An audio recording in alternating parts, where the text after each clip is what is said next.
uploading videos anymore on my phone. I'm gonna be simply just going live, because why not? And I'm a little bit irritated because I really put a lot of thought into that video, and now I gotta start all over. So let's start all over then. Okay, I had an unusual experience last night. An unusual dreamlike experience. That's why I call it that. I say dreamlike because I can't place it in the category of a regular dream. And you guys know I've had a dry spell lately with dreams. You would have been seeing them on this channel. And they seem to come in waves. Like, they sort of... Oh, hey, how's it going? I wasn't supposed to go live. I just uploaded a video, but it didn't upload. It talked about some controversial stuff. Maybe that's why, because I actually had enough storage. Hey, Infinite Quarter. I read something the Chinese are doing that I'm going to get into in a minute. But yeah, I spent like quite some time really putting a lot of thought into that video. And didn't upload, so I'm a bit irritated. But hey, some people are here, so let's talk about it here. So yeah, last night I had this experience where I was like in a semi. It was so hard to describe. It was like I was asleep. I was dead asleep, but I was very lucid at the same time. So it almost felt like I was split in two. Like partially astral and in a deep sleep at the same time. So the only way I could really describe what was taking place is that I felt like I was in some kind of whirlwind. Like it was a very lucid experience too. Like I actually was aware that this was happening. And it felt like a vortex, like a whirlwind, but I was trying to see around me, and I almost felt like I was in the ground. Like it was almost like being in dirt. It's so hard to explain. Like there's this formless stuff all around me. I'm in a vortex. I feel like I'm spinning, and I feel like I'm in the dirt. And this goes on for what felt like a really long period of time.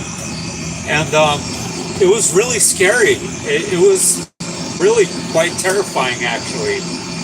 But I came to. I actually woke up like in a cold sweat at 3 a.m. And it was weird. It really almost did feel like I was out of body. Like I sensed this really just bizarre sensation. But it went on further than that. Like, you know, waking up the next day, the entire day, I felt very different. Very different. Basically, the only way what I think happened in this vortex or whirlwind is, this is going to sound really silly and weird, but having thought about it throughout the day, it almost felt like I was experiencing some kind of soul recalibration or some sort of restructuring or rebalancing taking place. Because I woke up feeling extremely clear,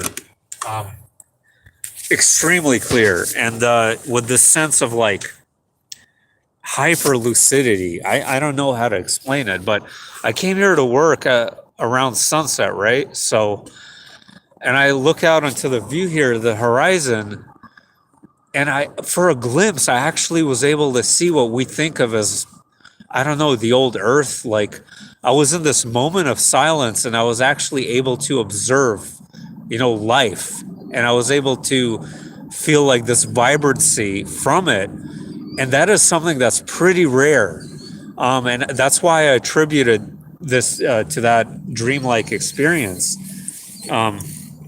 What is Print Greedy saying? I'm really surprised anybody's here, guys. Thank you for coming.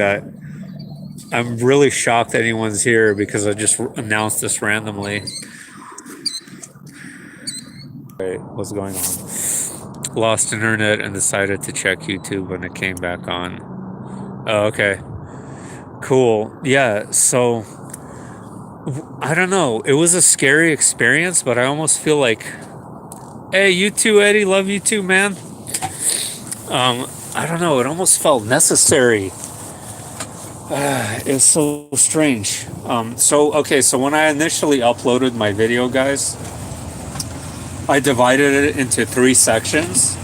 So this isn't going to be a long stream, but there are 3 completely different subjects, right? So that was my sort of dream experience, the Vortex.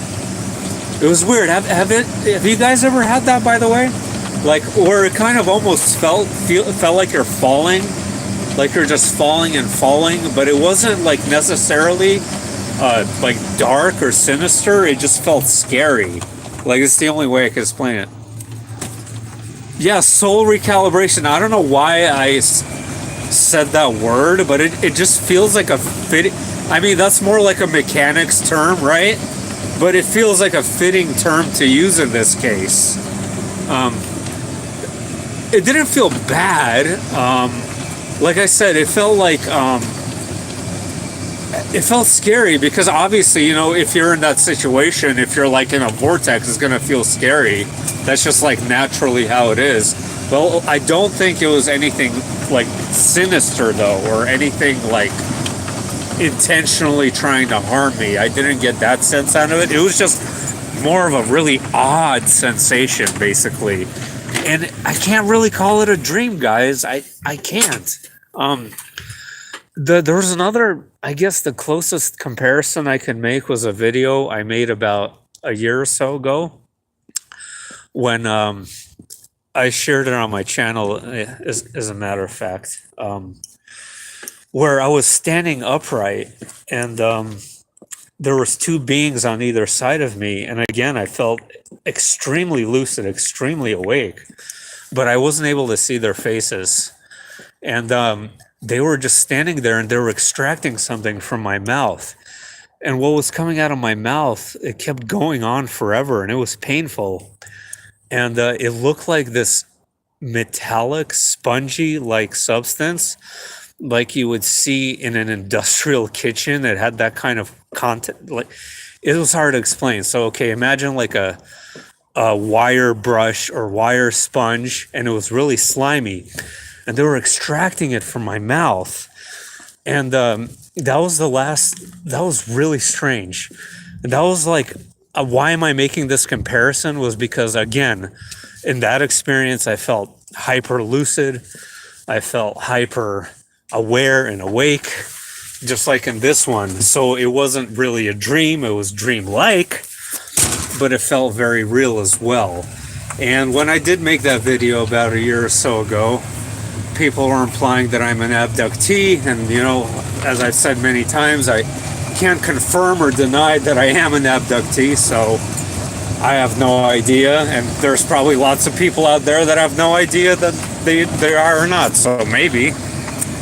So Infinite Quarter says, I've had a few occasions sleeping a full 8-hour night while my body was completely asleep, but my mind was awake, and I was just laying there and the whole night, like a long meditation. Yeah, that's really good what you just said. Thank you, because that is a really good comparison. It's like your mind is completely awake.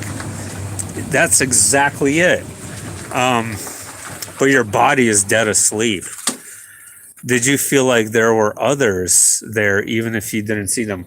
You know what? I didn't. I didn't feel any presence of anything or anything that was, at least like, it didn't feel like anything conscious was observing me. I mean, there might have been, but I didn't sense anything though.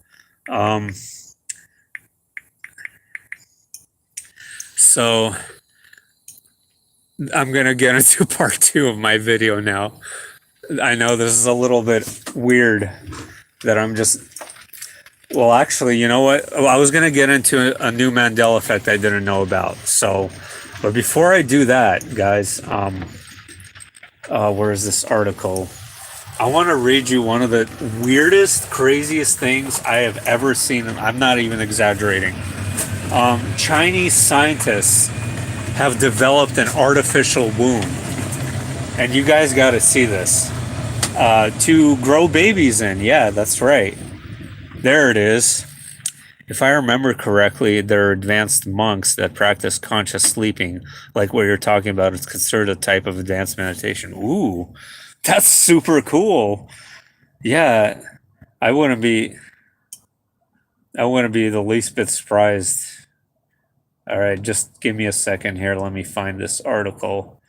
You guys got to see this. You're not gonna believe what I'm about to read to you. Okay, AI nanny beings created by Chinese scientists to grow babies in robot wombs.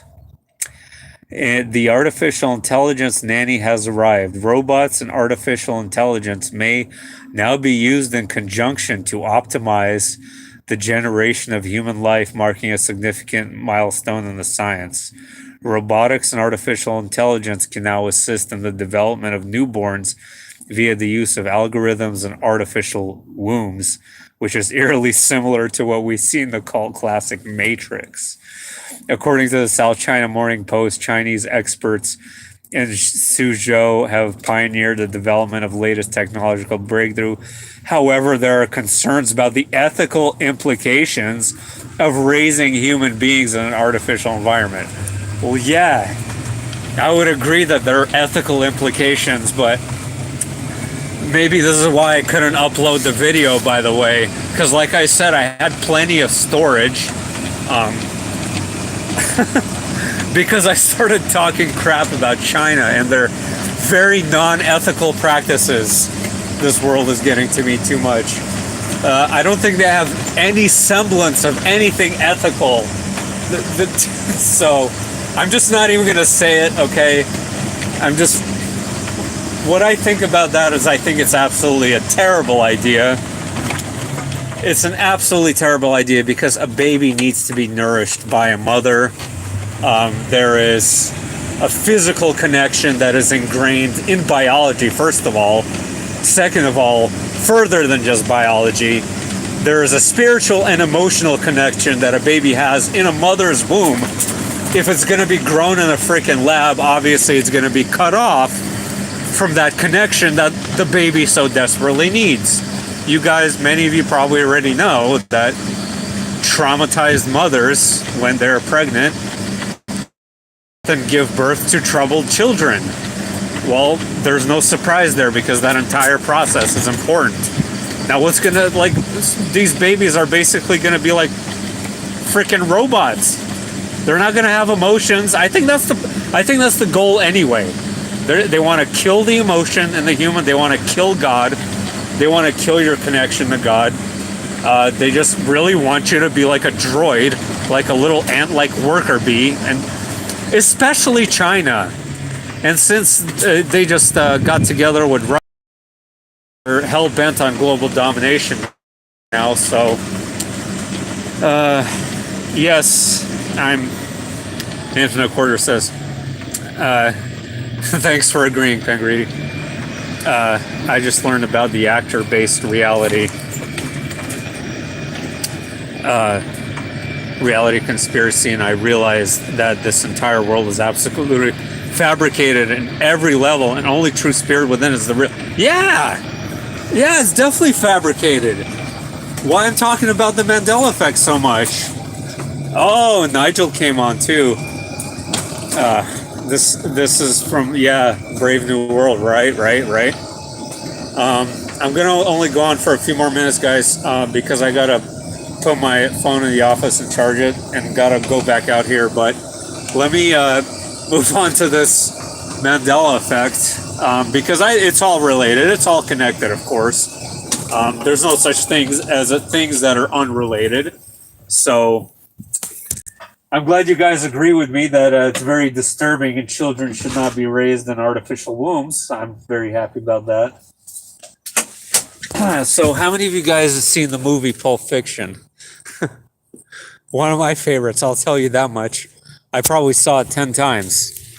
I have a very big, I have a huge taste in movies. I watch a lot of foreign films, watch a lot of philosophical movies, but I also like action. I like everything. I'm a big movie person. Okay, one of my favorites of all time is Terminator 2, but so is Pulp Fiction. Okay, of course, you guys, everybody's seen this movie. All right, well, let me tell you about the. Okay, my friend Dan told me about this Mandela Effect. And by the way, announcement about Dan before I get into it. He lives here locally and he's very deeply Mandela affected. And we're actually going to get together in person and we're going to do like a live stream talking together. So hopefully next week. So I'll announce that and when we meet up and all that. So yeah, he told me about this today. So basically the character Mr. Wolf, he is the guy who, he fixes problems. Remember that? I can't remember the actor's name, but the older gentleman when what's his name? Sam Jackson and John Travolta go into the Quentin Tarantino's garage and they have the Mr. Fix-It guy come in who solves problems. Mr. Wolf was his name, right? You guys remember, okay? If you don't, let me know because I'll give you more detail. Nigel says we're living in 1984. Yeah, they're warning. Yeah, it's sad. But okay, Mr. Wolf. He comes in this really nice car, and there's a shot in the movie where there's a specific shot. The camera is right on the license plate when Mr. Wolf arrives to the garage to get rid of the dead body that John Travolta and Sam Jackson are trying to get rid of. So they have a shot of a license plate. The license plate says Mr. Wolf. That's what it's always said. That's the whole point of the shot. Why would you get so close to a license plate unless there was something special about the license plate? Here's the thing. It never said Mr. Wolf. It never said anything. It was just a random set of numbers like any other license plates. Now, just like the scene from Moonraker when Dolly has no braces, the scene makes no sense. It's the same thing now with Pulp Fiction, where at least in this scene, it makes no sense. Why would you make a close-up of a license plate unless there was something special about it? Like there always was in the previous reality. It said Mr. Wolf on the license plate, but not anymore. So this floored me. I couldn't get over this one because of how many times I've seen this movie, and it is one of those. And even that scene alone, okay, I rewatched that whole scene like a dozen times because it's one of my favorites. When he's talking about coffee and the storage and all that. So it's not going to be fresh in everyone's mind, especially if it's been many years since you've seen that movie. But even if you don't remember, guys, ask yourself the question, why would they shoot a close-up of a license plate that's just regular numbers? To me, it just seems like a silly shot. Why not film the whole car? I mean, he's arriving in a really nice car anyway. Anyway. I didn't know about this one. Haven't seen it in a long time. Yeah, that's why I just mentioned this. That's why, because you guys might not remember. I'm telling you, me and Dan, we remember. So this is shocking. It's shocking to me. I'm like, I can't even emphasize that enough. How just it's just ridiculous. Anyway, that's what I wanted to share. I wanted to share that experience I had last night. Very interesting experience of consciousness. And glad you guys, I'm really glad some people came on very short notice. Again, I like I said before, I uploaded a 13-minute video discussing all these things and couldn't upload. But it turns out that it was better I did the stream because you guys are here. So thank you very much. I appreciate it. One more thing before I go. So on top of me meeting with Dan to talk in person about the Mandela Effect, we're going to be going on Emily Moyer's show again on Sunday with roundtable discussion with other people. So that should be interesting too. All right. You have a good night, everyone.